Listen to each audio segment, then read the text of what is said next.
పంచాయతీ మున్సిపల్గా ఏర్పడి దాదాపు 10 నెలలు అవుతుంది. ఇక్కడ పనిచేస్తున్నటువంటి కార్మికులకు ఇప్పటి వరకు మున్సిపల్ వేతనం జీవో నెంబర్ 60 ప్రకారంగా ఒక్క నెల వేతనం కూడా ఇవ్వనటువంటి పరిస్థితి ఉంది.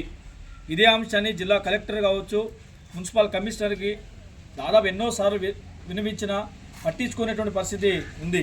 దీంతో కార్మికులందరూ కూడా సతమతం అవుతున్నటువంటి పరిస్థితి ఈ ఆసిఫాబాద్ మున్సిపల్లో పనిచేసేటువంటి కార్మికులు పరిస్థితులు ఉన్నాయి. దాదాపు మేము సమ్మె చేస్తామని చెప్పేసి జిల్లా కలెక్టర్ కానీ మున్సిపల్ కమిషనర్ కూడా చెప్పిన వెంటనే మీరు మాకు కొంత అవకాశం ఇవ్వండి, జీవో నెంబర్ 60 ప్రకారంగా ఉన్నటువంటి మున్సిపల్ కార్మికులందరికీ కూడా మేము వేతనాలు చెల్లిస్తాము అని చెప్పేసి చెప్పడంతో సమ్మెను వాయిదా వేశాం. కానీ ఇప్పటికీ దాదాపు 2 నెలలు అవుతుంది. ఈ 2 నెలల కాలంలో కూడా కలెక్టర్ కావచ్చు లేదా మున్సిపల్ కమిషనర్ కావచ్చు కార్మికుల యొక్క వేతనాలు చెల్లించడానికి మాత్రం ముందుకు రానటువంటి పరిస్థితి కూడా ఉంది. అప్పుడు ఇప్పటికైనా జిల్లా కలెక్టర్ గారు, మున్సిపల్ కమిషనర్ గారు తక్షణమే స్పందించి జీవో నెంబర్ 60 ప్రకారంగా మున్సిపల్ కార్మికులు ఇవ్వాల్సినటువంటి వేతనం తక్షణం చెల్లించాలి.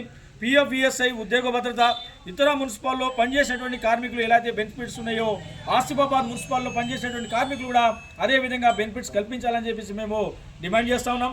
లేని ఏడలో ఖచ్చితంగా మేము గతంలో ఇప్పటికే చెప్పాము సమ్మె చేస్తామని. ఇప్పటికైనా అధికారులు స్పందించకపోతే ఖచ్చితంగా సమ్మె చేస్తామని చెప్పేసి కూడా ఈ సందర్భంగా మేము తెలియజేస్తూ ఉన్నాం.